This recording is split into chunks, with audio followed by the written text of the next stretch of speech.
¿Cómo están, chicos? Vamos a comenzar con este teórico que corresponde al tema Introducción a la terapéutica antimicrobiana. En esta clase vamos a ver las características más importantes de los antimicrobianos e introducirnos al tema que consideramos de fundamental importancia para la práctica clínica. En primer lugar vamos a comenzar definiendo a qué llamamos antibiótico, quimioterápico, antiinfeccioso y antimicrobiano.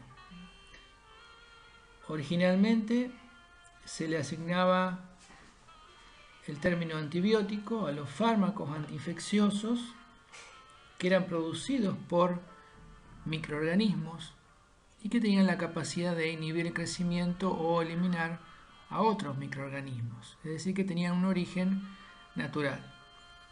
Por su parte, aquellos que eran producidos en forma sintética se denominaban quimioterápicos antiinfecciosos. No obstante, con el paso de los años, algunos antibióticos comenzaron a sintetizarse también en laboratorio y por tanto los términos antibiótico y quimioterápico antiinfeccioso perdieron un poco de validez. Hoy en día el término más aceptado es el término antimicrobiano, que engloba ambos tipos de agentes antiinfecciosos. Asimismo, hoy en día también, en muchos casos, se lo utiliza como sinónimo al término antimicrobiano y al término antibiótico.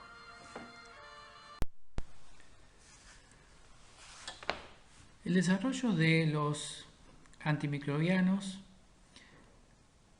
comenzó, podemos decir, con el descubrimiento de uno de los antimicrobianos más conocidos y más usados, tanto en medicina veterinaria como en medicina humana, como es la penicilina, que fue inicialmente descubierta alrededor del año 1928 por Alexander Fleming, quien descubrió que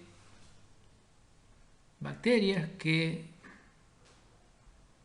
crecían en una placa de Petri, que se había contaminado con un hongo, con Penicillium, se veía su crecimiento inhibido justamente por alguna especie de sustancia que producía este hongo. De ahí se empezó a trabajar justamente para lograr purificar la penicilina, lo cual le valió a Fleming, junto a quienes purificaron la penicilina, el Premio Nobel de Medicina.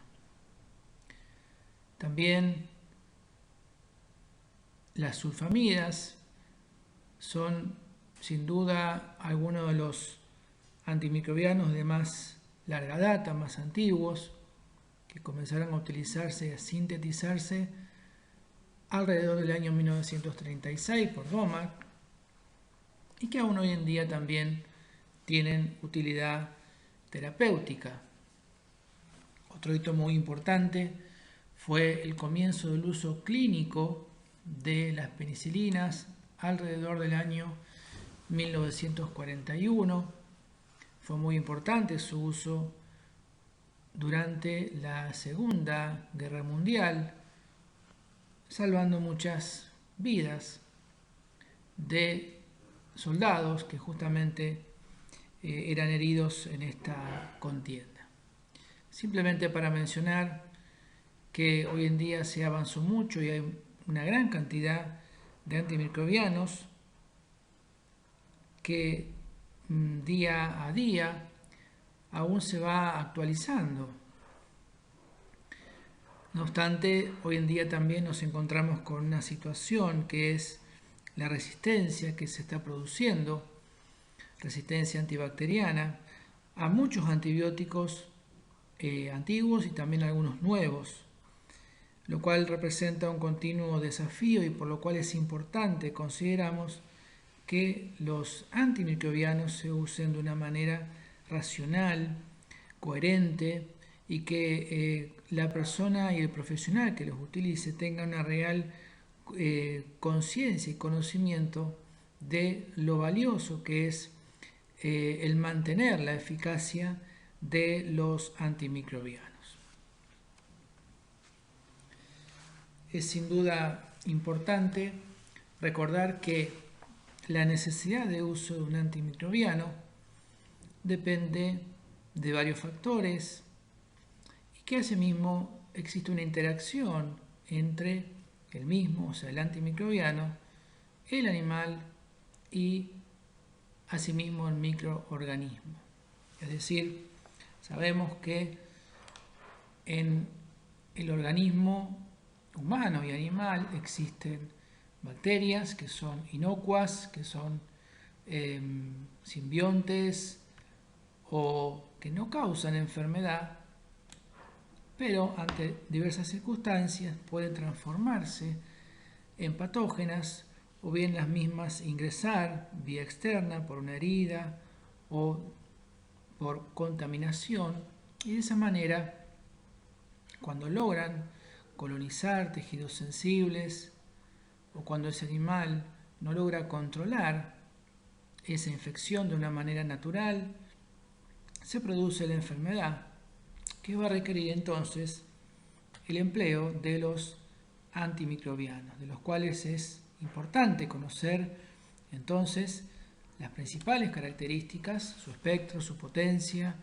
su actividad, si tiene efectos tóxicos o colaterales, si esto es área de estudio entonces de la farmacología.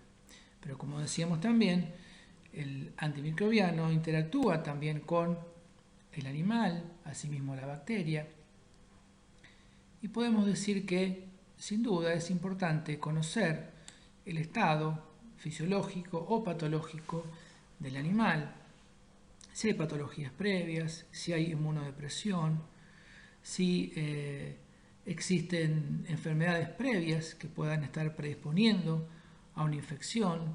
Es decir, debemos conocer el estado del individuo para mejorar la eficacia del antimicrobiano.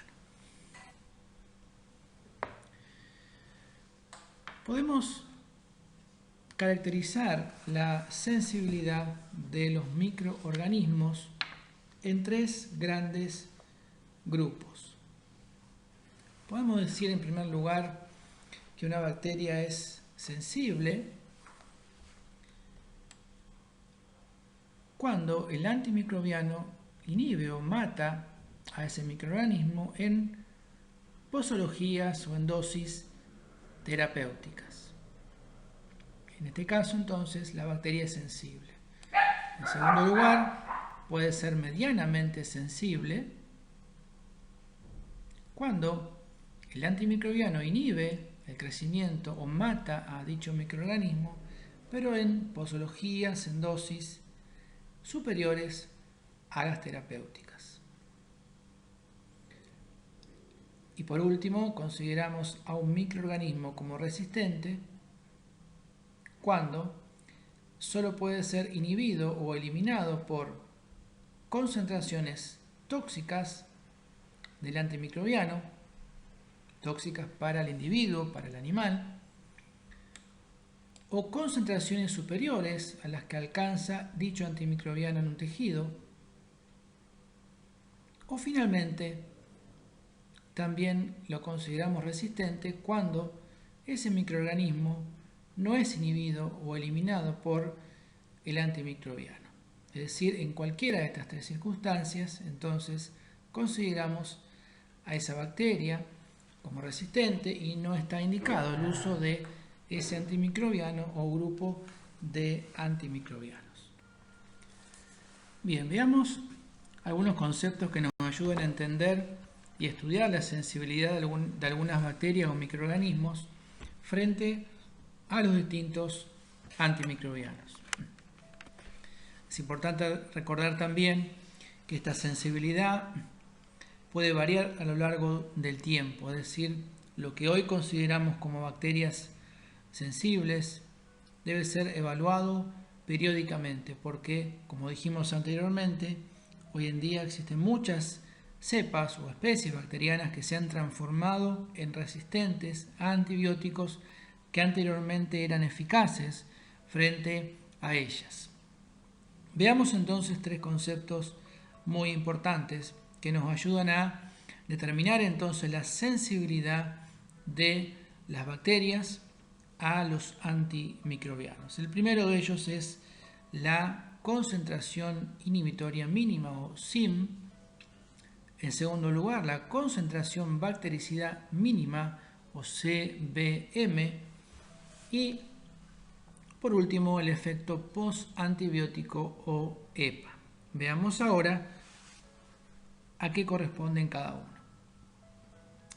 En primer lugar, dijimos la concentración inhibitoria mínima o CIM sería la menor concentración del antimicrobiano capaz de inhibir el crecimiento de una cepa bacteriana en 18 a 24 horas de incubación. Esto, como vemos, se va a determinar in vitro, es decir, en laboratorio.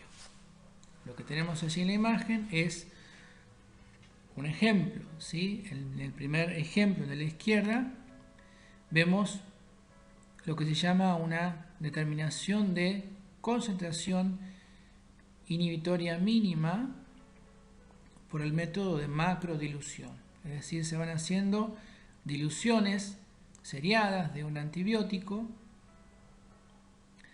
y donde dejó de haber turbidez, como en este caso, significaría que no hay crecimiento bacteriano.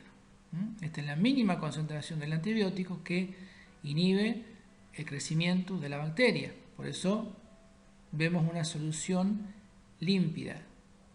Asimismo, en esta concentración y en la siguiente, porque aquí los niveles de concentración van increciendo. En cambio, en esta dirección, la concentración del antibiótico es cada vez menor, por lo tanto, tenemos un medio opaco porque hubo crecimiento bacteriano. Y lo mismo sería en este caso, donde vemos opacidad. Esto sería un método de microdilución en plaquetas de 96 pocillos u hoyos. Es exactamente lo mismo, nada más que se utilizan cantidades o volúmenes significativamente inferiores. Donde vemos entonces opacidad significa que hubo crecimiento bacteriano. Pero con ello estamos determinando entonces la concentración inhibitoria mínima, entonces menor concentración de ese antibiótico que inhibe el crecimiento de una bacteria cuando lo hemos cultivado en un medio de cultivo apropiado durante 18 a 24 horas. Este es un método muy utilizado, pero recordemos que es simplemente un parámetro. Es decir, hay bacterias o cepas bacterianas que in vitro quizá demostrarían sensibilidad a un antibiótico, pero in vivo, por diversas razones, quizá no logramos eficacia de ese antibiótico frente a esa bacteria. El segundo concepto es el concepto de concentración bactericida mínima o CBM. Sería la menor concentración del antimicrobiano capaz de matar, en este caso de eliminar, el 99,9% de un inóculo bacteriano también en 18 a 24 horas de incubación. Acá estamos midiendo la capacidad de realmente eliminar a las bacterias. Por eso hablamos de concentración bactericida mínima. El siguiente concepto, dijimos, es efecto post-antibiótico o EPA. Este efecto es la capacidad del antibiótico o antimicrobiano de suprimir el nuevo crecimiento bacteriano pese a que su concentración en plasma o suero esté por debajo de la concentración inhibitoria mínima. Es decir, si Esta es la concentración de un antibiótico en plasma a lo largo del tiempo y esta es la concentración inhibitoria mínima frente a un patógeno dado. El efecto posantibiótico se produciría en esta etapa, es decir, luego de que los niveles del antibiótico han caído por debajo de la concentración inhibitoria mínima. Y este efecto se da para algunos antimicrobianos, por ejemplo, el grupo de los macrólidos y algunas fluoroquinolonas. Bien, veamos entonces algunas definiciones que toman en cuenta los valores de concentración inhibitoria mínima y de concentración bactericida mínima. En base a estos valores podemos empezar a diferenciar antimicrobianos bactericidas de antimicrobianos bacteriostáticos. En el primer caso, un antimicrobiano se considera bactericida cuando hay una estrecha relación entre la concentración bactericida mínima o CBM, y la concentración inhibitoria mínima. En este caso, este antimicrobiano tiene una gran capacidad entonces de eliminar las bacterias sensibles a la misma concentración que podría inhibir su crecimiento. Es un antibiótico bactericida. Y se indicarían este tipo de antibióticos específicamente ante condiciones que comprometen la vida, ante situaciones de urgencia, cuando el sistema inmunológico del animal está deprimido, cuando hay patologías subyacentes. En esos casos, primordialmente se indicarían antibióticos bactericidas. En cambio, los antibióticos o antimicrobianos bacteriostáticos tienen una relación entre la concentración bactericida mínima y la inhibitoria mínima igual a 4 o superior. Esto indicaría que se necesitan concentraciones muy por encima de la CIM para eliminar las bacterias sensibles. Estos serían entonces antimicrobianos bacteriostáticos, que tienen gran capacidad, en todo caso, para inhibir el crecimiento bacteriano de cepas sensibles, pero que quizás no logran eliminar a estas bacterias, no logran matarlas. Este grupo o este tipo de antimicrobianos requieren en general de un sistema inmunológico activo para lograr controlar las infecciones para los cuales se está utilizando. Podríamos hilar un poco más fino y considerar que en algunos casos, dependiendo de la bacteria o cepas bacterianas, algunos antibióticos podrían considerarse bactericidas o bacteriostáticos, pero en general se comportan o de una forma o de otra forma, lo cual vamos a ir remarcando, recalcando para cada grupo que iremos estudiando. Hay diversas formas de clasificar a los antimicrobianos. Una es por su espectro antimicrobiano, es decir, frente a qué bacterias actúan principalmente, lo que llamamos espectro antimicrobiano. En segundo lugar, según el tipo de actividad que ejercen frente a esos microorganismos sensibles. También por su mecanismo de acción, que será la manera en la cual utilizaremos y que utilizan la mayoría de los libros para estudiar los grupos de antibióticos, y también de acuerdo a su estructura química. Vamos a verlo ahora un poco más en detalle. En primer lugar, dijimos, los antimicrobianos se pueden clasificar de acuerdo a su espectro. Antiguamente se usaba mucho el concepto de antibióticos de espectro amplio o espectro reducido.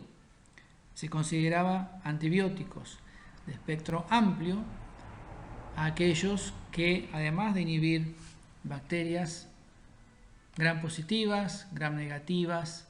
Inhibían también gérmenes atípicos como riquecias, micoplasmas y oclamidias y eventualmente protozoos. En cambio, se consideraba antibióticos o antimicrobianos de espectro reducido a aquellos que solamente inhibían o eliminaban primordialmente algún grupo de bacterias o bien gram positivas o bien gram negativas. Esta clasificación en antibióticos de amplio espectro y de espectro reducido ha caído un poco en desuso porque daba lugar a veces a cierta confusión. Sin embargo, es importante que ustedes entiendan y estudien el espectro principal de cada grupo de antimicrobianos. Quizá esto es algo tedioso, necesita tiempo de estudio, pero consideramos que es importante porque a la hora de la clínica, a la hora de enfrentar alguna patología infecciosa, es importante conocer qué antibióticos son efectivos para las bacterias que posiblemente están causando esa enfermedad. Obviamente hay algunos antibióticos o grupos que actúan frente a gran cantidad de gérmenes. Consideramos que es importante que ustedes recuerden los gérmenes para los cuales esos antibióticos se indican como fármacos de primera elección o quizá de segunda elección. Eso lo vamos a ir recalcando bien en cada clase. Otra forma de clasificación de los antimicrobianos es en base a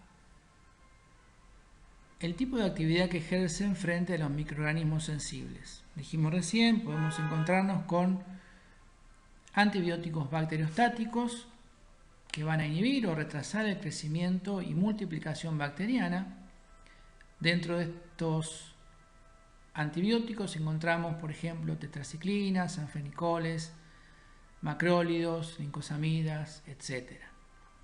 El segundo grupo son los bactericidas, que van a matar o eliminar a los microorganismos sensibles. Y aquí encontramos, por ejemplo, betalactámicos, aminoglucósidos, fluoroquinolonas. Decíamos que es importante conocer a qué grupo pertenecen los antibióticos que estaremos usando para poder orientar cuándo elegiríamos uno u otro grupo.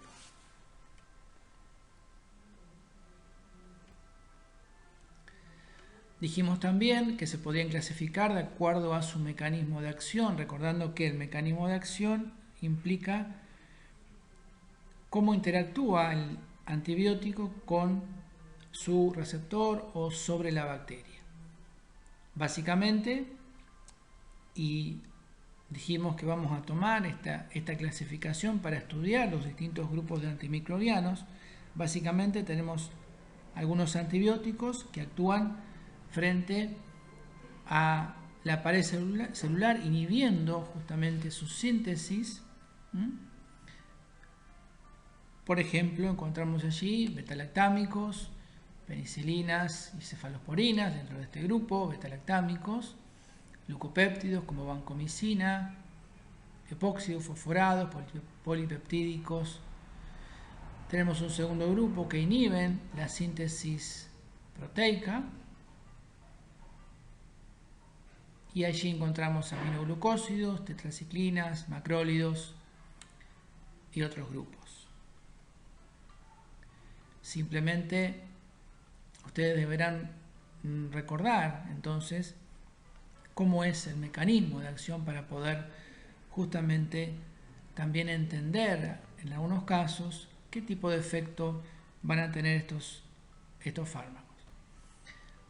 Otros grupos, también dentro de la misma clasificación, van a alterar la membrana celular. En este caso no la pared, sino la membrana celular propia de las bacterias, por ejemplo los polipeptídicos. Otros van a afectar la síntesis o función de ácidos nucleicos como las quinolonas o fluoroquinolonas, rifamicinas, sulfamidas de aminopirimidinas. Otra clasificación tiene que ver con la estructura química. Y aquí encontramos entonces diversos grupos como los que tenemos. Esto lo vamos a ir describiendo en cada clase en particular. Pero sí es importante que ustedes recuerden los exponentes principales que hay dentro de cada grupo. Eso lo vamos a ir mencionando. Asimismo en la literatura lo van a encontrar. No será necesario recordar todos los fármacos que componen cada grupo porque algunos quizás no son de utilidad en veterinaria o no tienen un uso demasiado importante. Pero sí aquellos que vamos a ir nombrando, consideramos que es importante que ustedes recuerden y que ubiquen a cada tipo de antibiótico dentro de su grupo específico. Bien, en cuanto a la farmacocinética, lo vamos a ir remarcando, vamos a ir dando las características más importantes de cada grupo, pero vamos a ir viendo la importancia de las vías que se utilizan para administrar los antimicrobianos. Por ejemplo, si usamos la vía oral, vamos a ver la importancia que tiene alcanzar una buena biodisponibilidad. Veremos que hay algunos fármacos que su biodisponibilidad se afecta por la presencia de alimento. Veremos también que algunos directamente no pueden ser administrados vía oral porque son inactivos o son ácido lábiles. Tendremos en cuenta las interacciones de drogas que se pueden producir en el tracto digestivo. Vamos a ir recalcando también los efectos que los antibióticos pueden tener sobre la microflora. Recordemos que en el tracto digestivo se encuentran presentes bacterias que son, como dijimos, inocuas, simbiontes. El ejemplo más claro lo tenemos a nivel ruminal, pero también ocurre en el tracto digestivo de otros herbívoros como equinos, en los cuales existen antibióticos que pueden producir efecto deleterio, crecimiento de bacterias u hongos en forma secundaria a un tratamiento antibiótico. Por tanto, será importante considerar la especie y asimismo la edad antes de usar un antimicrobiano específico. Recalcamos lo de la edad también porque consideremos que los rumiantes hasta cierta edad podrían considerarse como monogástricos y esa sería la única etapa, el único momento en el cual se podrían usar antibióticos por vía oral. Otro tema muy importante que tiene que ver con la farmacocinética es su amplitud de distribución. Los fármacos que se distribuyan más ampliamente en el organismo tendrán mayor capacidad o posibilidad de llegar al sitio de la infección. Es decir, de nada nos serviría que el antibiótico in vitro haya demostrado eficacia si luego in vivo no es capaz de llegar a donde está presente el foco infeccioso. Asimismo, recordemos que en el organismo hay barreras fisiológicas que van a inhibir o impedir el pasaje de ciertas moléculas. Por ejemplo, tenemos la barrera hematoencefálica que separa sangre de líquido cefalorraquídeo.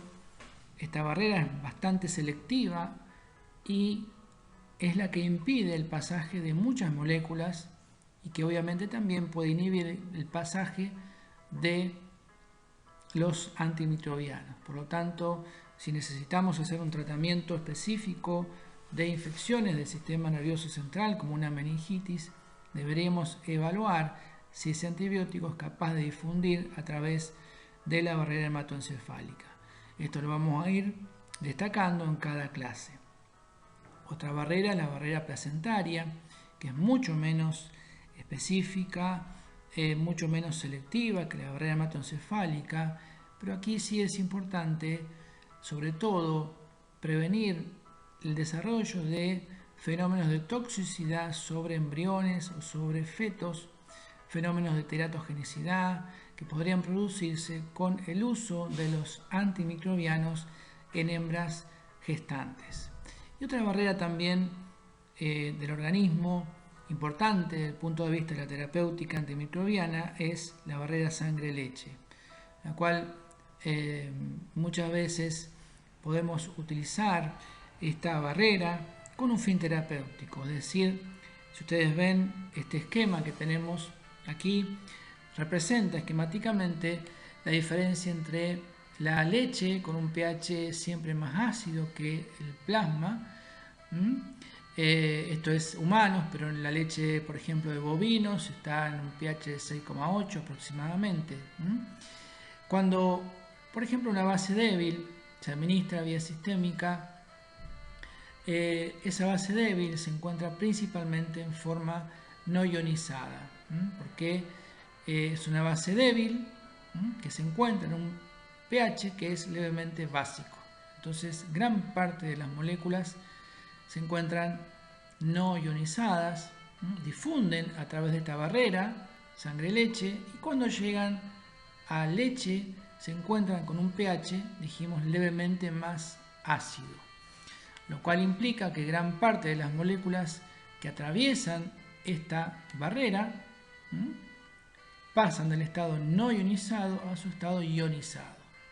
Y esto es lo que se conoce como trampa iónica, que puede ocurrir entonces en leche, puede ocurrir en rumen, puede ocurrir en próstata. La trampa iónica básicamente es el atrapamiento de las moléculas cuando se cargan iónicamente.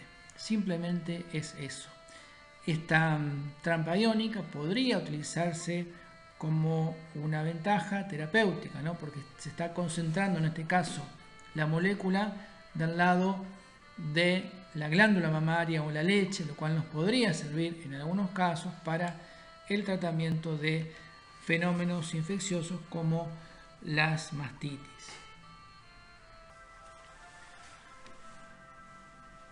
Debemos recordar también en cuanto a la farmacocinética que cada especie animal tiene un metabolismo diferencial.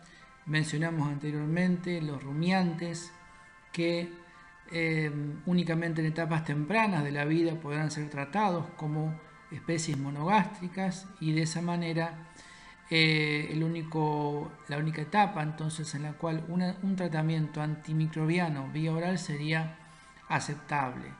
En otro momento, cuando ya el rumen comienza a desarrollarse, la utilización de antibióticos vía oral generalmente provoca fenómenos de disbacteriosis con problemas digestivos, parálisis ruminal, por lo cual no sería entonces una vía indicada la vía oral para el tratamiento de animales rumiantes con antimicrobianos. Asimismo, es importante tener en cuenta la presencia de estados patológicos previos. Mencionamos antes si existen problemas con el sistema inmunológico. Seguramente los antibióticos bacteriostáticos no serían, al menos a priori, de primera elección. Asimismo, si sabemos que hay patologías previas de riñón o de hígado, esto podría afectar también la farmacocinética, es decir, si un antimicrobiano necesita un metabolismo hepático para inactivarse, pero ese animal es insuficiente hepático, evidentemente deberíamos pensar seguramente en otro antimicrobiano. Lo mismo pasaría con antibióticos que se eliminen activos vía urinaria, vía renal, ante un paciente que llamamos renal o enfermo renal. En ese caso, también quizá deberíamos pensar en reemplazar ese antibiótico por algún otro que sea efectivo. No obstante, esto lo vamos a ir recalcando, lo vamos a ir remarcando en cada clase que iremos dando. Otro concepto importante también a la hora de poder estudiar los antimicrobianos es lo que llamamos la integración farmacocinética farmacodinámica o integración PK, esto viene del inglés, farmacocinética, PD, farmacodinámica, en base a la integración de parámetros farmacocinéticos que ya hemos estudiado y la dinámica o los efectos farmacológicos de los antimicrobianos, se han clasificado dos grandes grupos: antibióticos que son concentración dependientes y antibióticos o antimicrobianos que son tiempo dependientes. Vamos a ver ahora de qué se trata cada grupo. En primer lugar, los antibióticos que son concentración dependiente son aquellos que, una vez superada la concentración inhibitoria mínima, su efecto bactericida es mayor a medida que aumenta la concentración del antibacteriano. De ahí su nombre, entonces, antibióticos que son concentración dependiente. Tienen una acción primordialmente bactericida. En cambio, los antibióticos tiempo dependiente, una vez que se supera también la concentración inhibitoria mínima, el efecto bactericida es mayor a medida que aumenta, en este caso, el tiempo de exposición al antibacteriano. De ahí su nombre, tiempo dependientes, siendo muy escasa la influencia de la concentración empleada. Veamos ahora en un gráfico cómo podemos entender esta definición.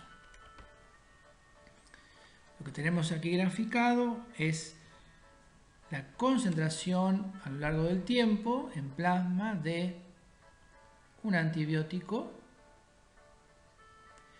y cómo podemos entender la acción concentración y tiempo dependiente.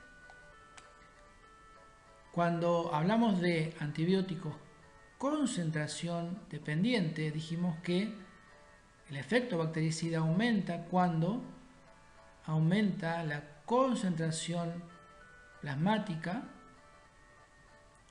por encima de la CIM. O sea que cuanto mayor concentración plasmática máxima, cuanto inclusive mayor área bajo la curva por encima de esta inhibitoria mínima tengamos, tendremos mayor efecto bactericida. Por tanto, los dos parámetros que nos sirven para estudiar y para ver la potencia de este tipo de antibióticos concentración dependiente son, por un lado, la concentración máxima o Cmax sobre la inhibitoria mínima y también, por otro lado, el área bajo la curva o AUC en inglés sobre la inhibitoria mínima. Esto lo vamos a ver ahora más en detalle. Pero entonces, fármacos concentración dependientes, a mayor concentración y a mayor área bajo la curva por encima de la CIM, mayor eficacia, mayor actividad bactericida. Ejemplos son los aminoglucósidos y también las fluoroquinolonas. Por otro lado, los antimicrobianos tiempo dependientes dijimos que aumentan su actividad bactericida cuando aumenta este tiempo, que como vemos en todo este intervalo de tiempo el antibiótico está en niveles por encima de la CIM. Cuanto más largo sea este intervalo,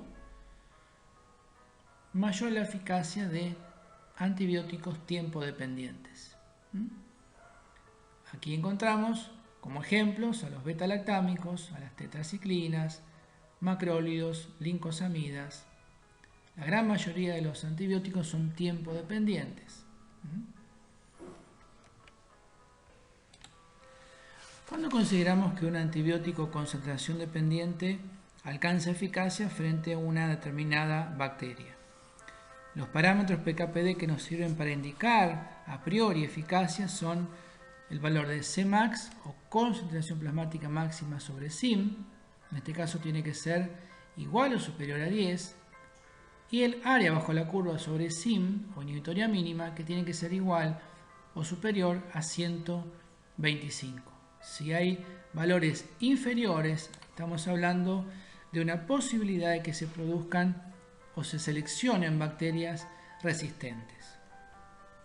En el caso de los antibióticos tiempo dependientes, lo indicado es que ese tiempo durante el cual el antibiótico está en valores por encima de la inhibitoria mínima en sangre sean al menos entre el 40 y el 60% del intervalo posológico. Es decir, el intervalo posológico sería aquel que nos indica, por ejemplo, que un antibiótico se use cada 12 o cada 24 horas.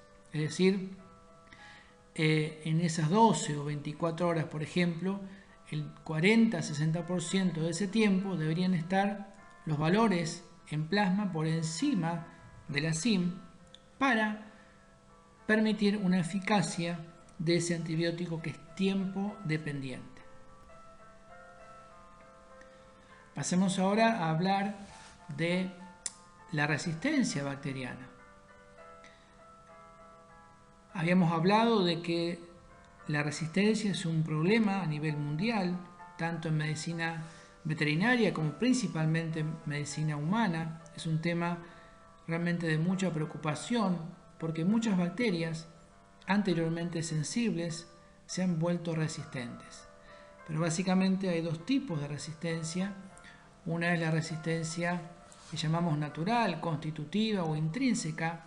Algo hemos mencionado, es aquella que indica que una bacteria o cepa bacteriana es resistente de manera natural a un grupo de antibióticos.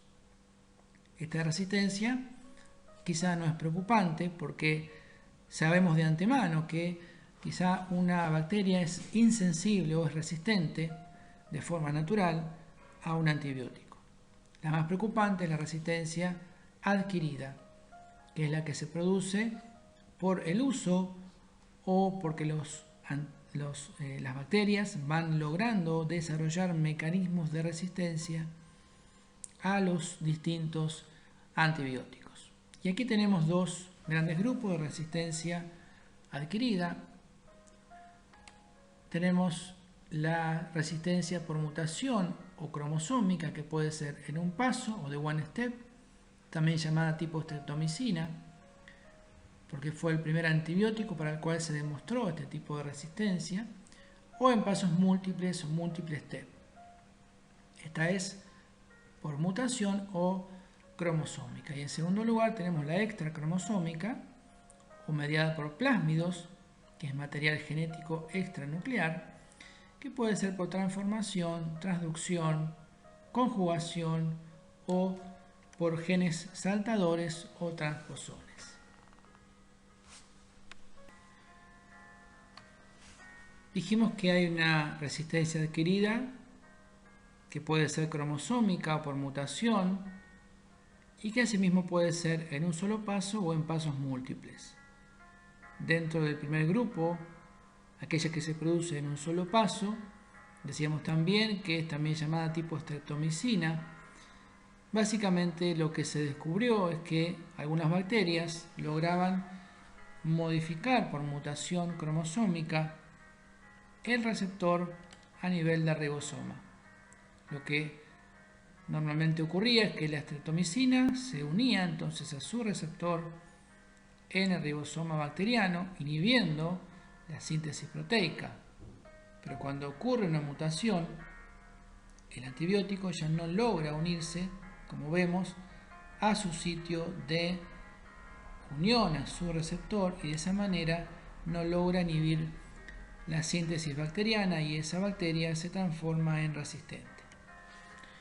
Este es un ejemplo de resistencia por mutación cromosómica en un solo paso.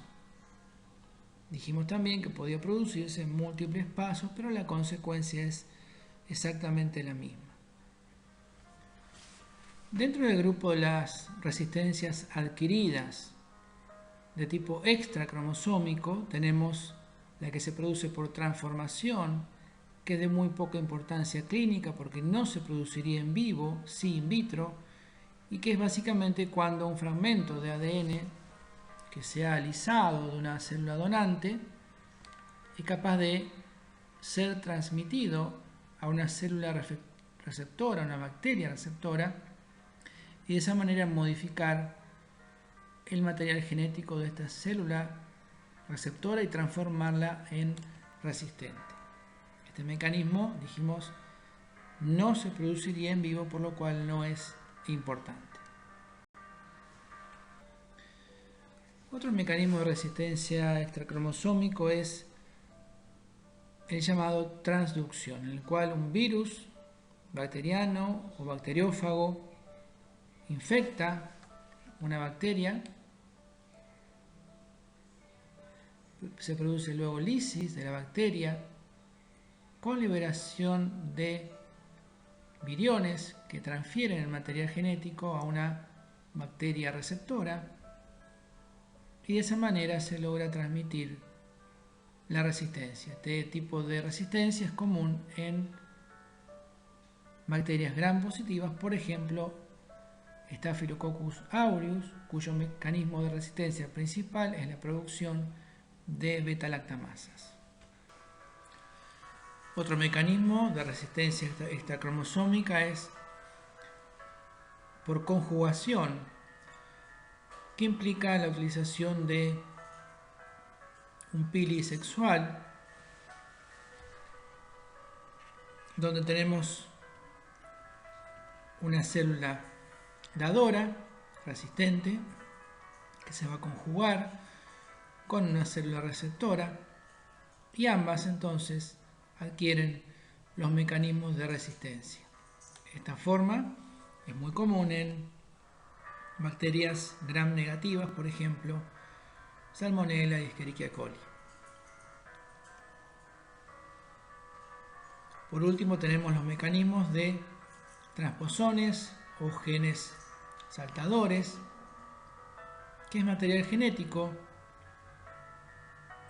extracromosómico que puede saltar o transmitirse a otras bacterias, modificando también el material genético extracromosómico o también llegar al cromosoma. Esta forma confiere resistencia a diversos tipos de antimicrobianos. Otro aspecto que tiene que ver con la resistencia, más allá del mecanismo por el cual se produce, es que puede existir o producirse resistencia bacteriana que llamamos cruzada, es decir, hablamos de resistencia cruzada, de la propiedad de un microorganismo de ser resistente a varios antibióticos de un grupo con estructura química similar, lo que eso llamaríamos resistencia cruzada homóloga, o también antimicrobianos que tienen un mecanismo de acción parecido, lo cual sería resistencia cruzada heteróloga. Asimismo, la resistencia puede ser recíproca o unidireccional. Es recíproca cuando esa resistencia se adquiere para todos los antimicrobianos de un grupo. Y en cambio es unidireccional cuando esa resistencia no afecta a todos los antibióticos de un grupo. Por ejemplo, cuando una bacteria se hace resistente a un antibiótico de un grupo, pero no es resistente a los antibióticos de ese mismo grupo que son más nuevos.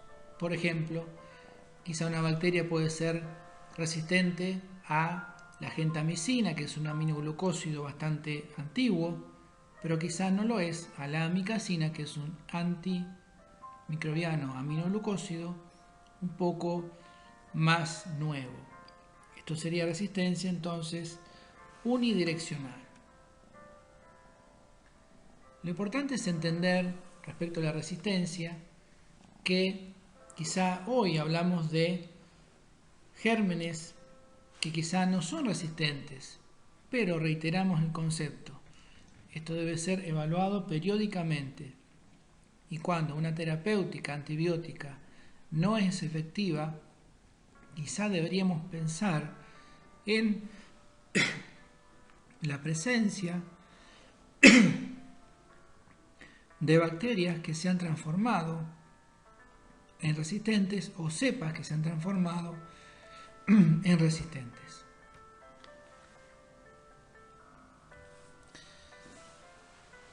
El mecanismo que vimos es el mecanismo, digamos, básico, que puede ser entonces cromosómico, extracromosómico, pero la consecuencia de ese mecanismo puede ser diversa. Puede ser que, como hemos visto para la streptomicina, se altere el sitio de unión del antibiótico con la bacteria, en su ribosoma, en su membrana o donde sea. Puede ser que esa modificación o mutación adquirida disminuya o deprima la capacidad de penetración del antibiótico a la bacteria. Puede ser que esa mutación le permita sintetizar a la bacteria enzimas que degraden o modifiquen la molécula del antibiótico y de esa manera la inhiben o la hidrolizan, la inactivan. Esto es el ejemplo clásico de las beta-lactamasas. Otro mecanismo es la síntesis de bombas de flujo, es decir, el antibiótico quizá puede ingresar a la bacteria, pero la bacteria en su membrana tiene bombas de flujo que expulsan activamente ese antibiótico desde su interior hacia el exterior. Este tipo de mecanismo confiere resistencia a diversos tipos de antimicrobianos. Esto lo vamos a ir viendo también en cada clase, en cada grupo. Vamos a ir destacando los principales mecanismos de resistencia bacteriana que se pueden dar a los diferentes grupos de antibióticos. Solamente para recalcar lo que hemos dicho, aquí tenemos algunos ejemplos de mecanismos comunes de resistencia a los antibióticos más conocidos. Por ejemplo, dijimos recién, inhibición enzimática, beta-lactámicos, aminoglucósidos, también alteración de la permeabilidad de membrana, como para tetraciclinas y aminoglucósidos, modificación del sitio de fijación, macrólidos, anfenicoles, vías metabólicas alternas, por ejemplo, sulfamidas, bacterias que comienzan a utilizar, por ejemplo, el ácido fólico del medio sin sintetizarlo y se vuelven resistentes a las sulfamidas, o bien salida activa del antibiótico mediante bombas de flujo, por ejemplo, para quinolonas y tetraciclinas. Veamos qué pasa con la combinación de antimicrobianos. Siempre lo ideal es el uso de monodrogas, es decir, usar el antibiótico indicado para cada tipo de infección, con lo cual se minimizan los efectos colaterales, efectos tóxicos y posibles interacciones negativas, lo cual llamaríamos antagonismos. No obstante, en algunos casos, la interacción es positiva y a eso lo llamamos sinergismo. Hay casos puntuales en los cuales es adecuado y deseable la combinación de más de un grupo de antibióticos. Vamos a ver algunos ejemplos. Si bien lo vamos a recalcar en otro teórico, las sulfas o sulfamidas junto con las diaminopirimidinas por ejemplo, trimethoprim, logran un efecto sinérgico. Esto tiene que ver con que las sulfamidas y trimethoprim actúan en dos diferentes pasos, aquí las sulfonamidas, aquí el trimethoprim, de la síntesis de los folatos en bacterias sensibles. Cuando combinamos diaminopirimidinas como trimethoprim con sulfonamidas, se logra un efecto sinérgico porque, como vemos, estamos inhibiendo en dos lugares esta cascada metabólica y logramos un efecto en muchos casos que se transforma de bacteriostático a bactericida cuando combinamos estos dos tipos de antibióticos. Esto es simplemente un ejemplo, lo vamos a recalcar en el correspondiente teórico de la semana próxima. Otro ejemplo también de sinergismo que también vamos a recalcar en el teórico de betalactámicos es la combinación de betalactámicos con inhibidores de las betalactamasas. Algo hemos mencionado, pero las betalactamasas son enzimas que generan las bacterias cuando se hacen resistentes. Aquí tenemos un esquema de un corte sagital de la pared y membrana biológica de una bacteria gram positiva, donde tenemos aquí la pared bacteriana, aquí la membrana plasmática y a la derecha una bacteria gram negativa, también con su membrana plasmática, que en este caso es la interna, una pared celular mucho más delgada y una membrana plasmática externa. Las betalactamasas, que pueden producir tanto bacterias gram negativas como gram positivas, serían esquematizadas por estos circulitos, que en el caso de las bacterias gram positivas circulan por fuera de la pared celular, y en el caso de las gram negativas están en este espacio periplásmico. Pero no obstante, el lugar donde circulan, la función es exactamente la misma. Las betalactamasas degradan, hidrolizan, rompen las moléculas de los betalactámicos, de ahí el nombre.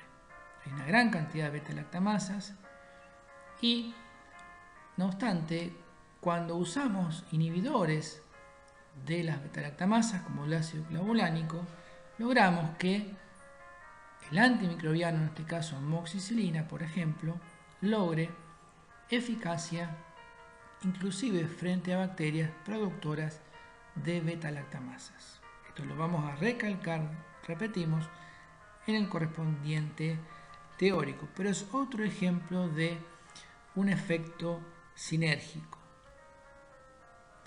Aquí tenemos también otros ejemplos más puntuales de sinergismo sobre bacterias específicas, bacterias rebeldes, bacterias de difícil erradicación, y son ejemplos entonces de sinergismo puntual. Cuando hemos determinado fehacientemente, seguramente con un cultivo, que esa bacteria es la causante de una enfermedad, por lo cual podemos acudir, en este caso, a una combinación de antibióticos, como vemos, por ejemplo, para el Rhodococcus equi, germen gram positivo, combinando rifampicina con eritromicina. Otro ejemplo es minociclina, una tetraciclina con un aminoglucósido como streptomicina para Brucella canis. Carbenicilina, un betalactámico con amicacina, que es un aminoglucósido, frente a Pseudomonas aeruginosa, un germen que se vuelve resistente con relativa facilidad. Y también cefalosporinas con aminoglucósidos para otro germen también difícil, que es Klebsiella. Son ejemplos puntuales, hay otros más, pero repetimos, es cuando específicamente determinamos que estas bacterias son causantes. Otro ejemplo que tenemos aquí es el ejemplo de la combinación de penicilinas con aminoglucósidos, muy usado en medicina veterinaria. Es muy común la combinación de penicilinas naturales con streptomicina, por ejemplo. Esta combinación, por un lado, logra un espectro ampliado, es decir, se amplía el espectro de las penicilinas, más específico frente a gram positivos, estoy hablando de las naturales, junto al espectro de los aminoglucósidos, que es más orientado a gram negativos. Asimismo, se preconiza que las penicilinas, al romper o degradar la pared celular, permiten el ingreso de aminoglucósidos y de esa manera se lograría un efecto sinérgico. Esta combinación, vuelvo a repetir, muy usada en veterinaria. En algunos casos ha sido quizá defenestrada porque no se ha demostrado quizá fehacientemente realmente este sinergismo. No obstante, lo van a encontrar con bastante asiduidad en los productos comerciales. Asimismo, tenemos que tener en cuenta que el sinergismo también puede ser deleterio o negativo. Por ejemplo, cuando hablamos de antibióticos que tienen la misma toxicidad. Por ejemplo, si tenemos un fármaco nefrotóxico, por ejemplo aminoglucósidos, y lo combinamos con algún otro que también sea nefrotóxico, por ejemplo cefalotina, estaríamos causando mayor daño a nivel renal, por lo cual este sinergismo sería en todo caso un sinergismo negativo. También la interacción, dijimos, puede ser antagónica, es decir, en la mayoría de los casos no es adecuado combinar, por ejemplo, penicilinas con tetraciclinas o anfenicoles, porque hay una interacción negativa. En general, se preconiza que no sería indicado combinar antibióticos bactericidas como penicilinas con los bacteriostáticos como tetraciclinas o anfenicoles. Esto tiene que ver con que los antibióticos bactericidas actuarían mejor cuando la bacteria está en crecimiento. Entonces, si yo inhibo el crecimiento con un bacteriostático, el bactericida no está actuando de la mejor manera. No obstante, hay excepciones a esta regla y debe ser analizado en cada caso en particular. Lo mismo, la combinación de anfenicoles como florfenicol y macrólidos es una interacción negativa a nivel de el receptor en la síntesis proteica, por lo cual no deberían combinarse. Asimismo, entre florfenicol y aminoglucósidos. Y por último, también hay que tener en cuenta la inactivación in vitro. Esto tiene que ver con el hecho de combinar, por ejemplo, en una misma jeringa, 2 o más antibióticos, lo cual no es aconsejable. ¿Cuáles son las formas de uso de los antibióticos? Básicamente hay 3 formas. Uno es la profilaxis, que según la FAO es la utilización de medicamentos para la prevención de enfermedad en animales individuales o en grupos de ellos. Estamos previniendo enfermedades que no se han manifestado. Esto es muy común en especies de producción, el uso profiláctico preventivo, principalmente en el alimento, como se ve en la imagen, o eventualmente en el agua, por ejemplo, en porcinos, en aves, y este uso ha caído quizá en una discusión justamente por el desarrollo de resistencias bacterianas, por lo cual en muchos casos y en muchos países se está preconizando la prohibición el uso mínimo o indispensable de antibióticos de manera preventiva. Otro uso es el uso metafiláctico, se conoce como metafilaxis o metafilaxia, a la forma de uso que implica el control de variables clínicas en grupos de animales hasta que alguna de ellas, por ejemplo, temperatura corporal, aumenta por encima de un determinado valor de referencia o límite, y en ese caso todo ese lote de animales es tratado para evitar un brote de la enfermedad.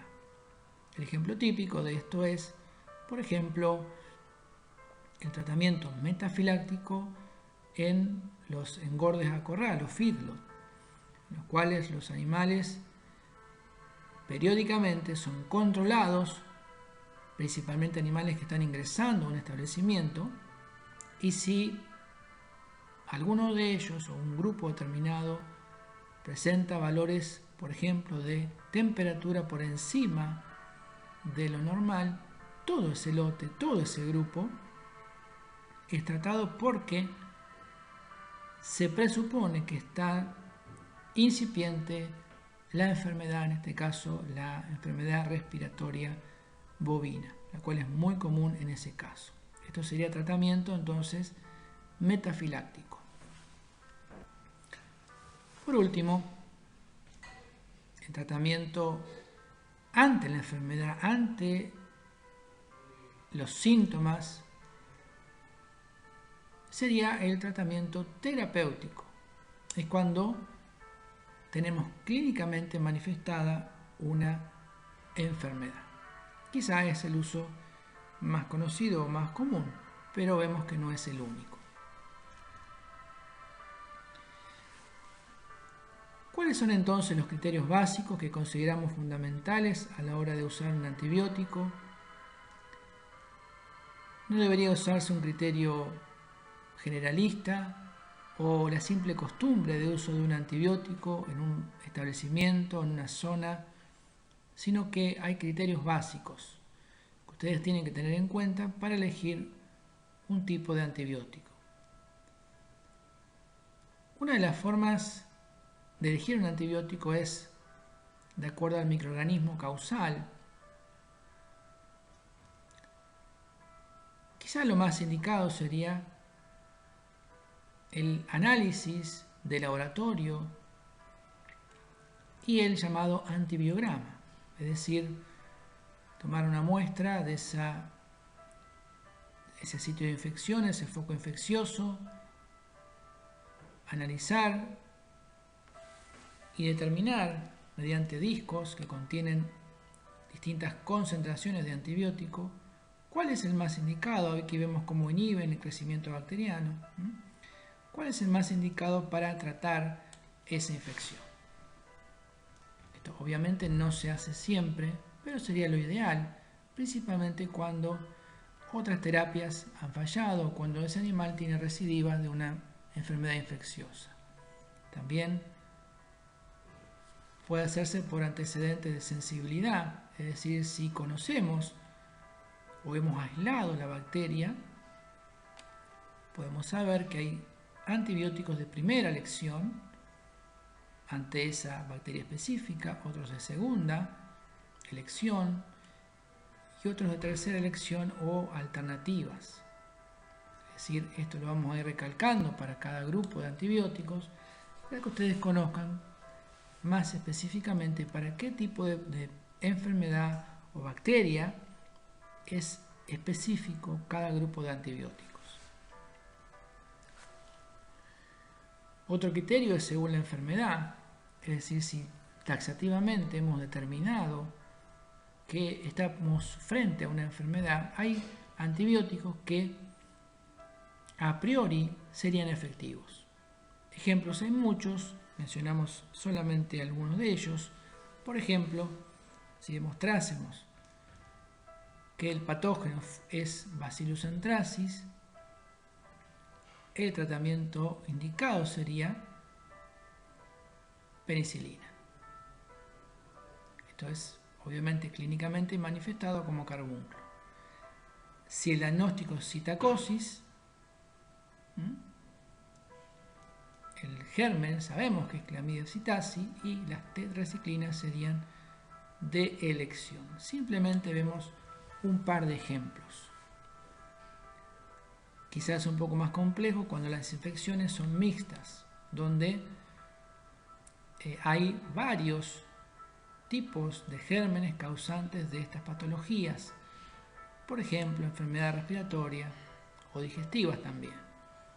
En este caso, ¿qué hacemos? Bueno, consideramos los microorganismos más importantes que sospechamos están causando esa infección de acuerdo a la especie animal. Por eso es importante que ustedes sepan mínimamente cuáles son los gérmenes más comunes en las distintas patologías infecciosas que se van a ir encontrando. También es importante a la hora de elegir un antibiótico la localización. Dijimos antes que hay bacterias que no serán eliminadas cuando se localizan en sitios anatómicamente aislados del organismo. Es decir, cuando hay barreras, dijimos antes, barreras sangre-leche, barrera placentaria, barrera hematoencefálica, en esos casos la llegada del antibiótico deberá ser evaluada. Tenemos que conocer entonces la farmacocinética de ese antibiótico. Eventualmente veremos que hay algunos antibióticos que ante la inflamación, por ejemplo, de meninges, tienen capacidad de difusión y pueden llegar al sitio de infección en caso de meningitis. Pero es algo que debemos considerar entonces cuando el sitio o el foco infeccioso se encuentra, digamos, fisiológica y anatómicamente aislado. También mencionamos próstata, humor acuoso como ejemplos de sitios de difícil acceso para el antibiótico. También tenemos que evaluar condiciones fisiológicas o patológicas previas o especiales. Algo hemos mencionado cuando estamos frente a un animal gestante. Tengamos en cuenta que hay alteraciones farmacocinéticas que pueden modificar la disponibilidad del antibiótico. Asimismo, tengamos en cuenta los posibles fenómenos de toxicidad embrionaria o fetal. Tengamos en cuenta también que si estamos frente a un animal muy joven, principalmente animales neonatos de pocos días de vida, su farmacocinética seguramente es diferente a la de un animal adulto, con metabolismo inmaduro, con excreción inmadura, con un volumen de líquido extracelular mucho mayor, por lo cual esos son animales especialmente diferentes a un animal adulto. Asimismo, animales viejos o gerontes, obviamente animales de compañía, caninos, felinos, que también tienen una fisiología particular. Patologías previas, como dijimos antes, de riñón, de hígado o digestivas que pueden alterar la farmacocinética y provocar o favorecer fenómenos de toxicidad o efectos colaterales. Fenómenos, como dijimos antes, de la trampa iónica, que en algunos casos puede ser beneficiosa para mejorar la difusión del antibiótico cuando lo aplicamos por vía parenteral. Pero básicamente lo que queremos recalcar es que hay que considerar previamente a cada paciente en forma individual. Otra consideración también es la especie animal y el manejo. No es lo mismo un animal de compañía que un animal de producción. En cuanto a la facilidad de acceso, pensemos que un animal de compañía puede ser tratado en forma ambulatoria por su propietario. Por tanto, el tratamiento ambulatorio por vía oral es muy común en este tipo de animales. Tampoco es lo mismo animales que están a campo de los animales que están estabulados. en cuanto a la frecuencia de contacto con con el veterinario o con el personal de manejo. Por lo tanto, aquel animal que quizá es de difícil acceso, pensemos en un animal que está en una isla, por ejemplo, seguramente el tratamiento que tengamos que hacer deberá ser diferente a un animal que, por ejemplo, está en un tambo y que diariamente ingresa para ser ordeñado. Otro tema también muy importante es la relación costo-beneficio de tratamiento. Hay antibióticos que tienen un costo algo elevado, sobre todo los más nuevos. Por lo tanto, también deberá evaluarse realmente desde el punto de vista económico si amerita el uso de un antibiótico, y también obviamente evaluando las cuestiones éticas y el pronóstico de ese animal o animales. Y obviamente también tiene que ver el interés afectivo, que deja de lado cuestiones quizá económicas en algunos casos. Todo esto tiene que ser evaluado a la hora de elegir un antibiótico que, como ustedes van a ir conociendo, tenemos una gran disponibilidad en el mercado, distintos tipos de moléculas, y tenemos que saber específicamente qué es lo adecuado para cada caso. Ya para ir terminando, tengamos en cuenta las pautas generales de uso de antibióticos. Es importante, como dijimos antes, que ustedes conozcan cuáles son los gérmenes que están produciendo una enfermedad y si esos gérmenes son a priori sensibles a ese antibiótico que ustedes van a usar. También es importante conocer la posología correcta, adecuada, administrándolo en los intervalos adecuados, durante el tiempo adecuado. Es importante que ustedes conozcan la farmacocinética, por todo lo que hemos mencionado, sobre todo que ese antibiótico sea capaz de llegar al sitio donde está esa infección, de otra manera habrá un fracaso terapéutico. Y también recordar que la terapéutica antibiótica no va a reemplazar la cirugía si realmente esa patología requiere o es de resolución quirúrgica. Con esta imagen estaríamos terminando ya este teórico. Es simplemente una introducción, pero que consideramos importante para establecer criterios básicos de elección de los antimicrobianos. A partir de ahora vamos a ir viendo en cada teórico los distintos grupos y conociendo más en detalle sus características.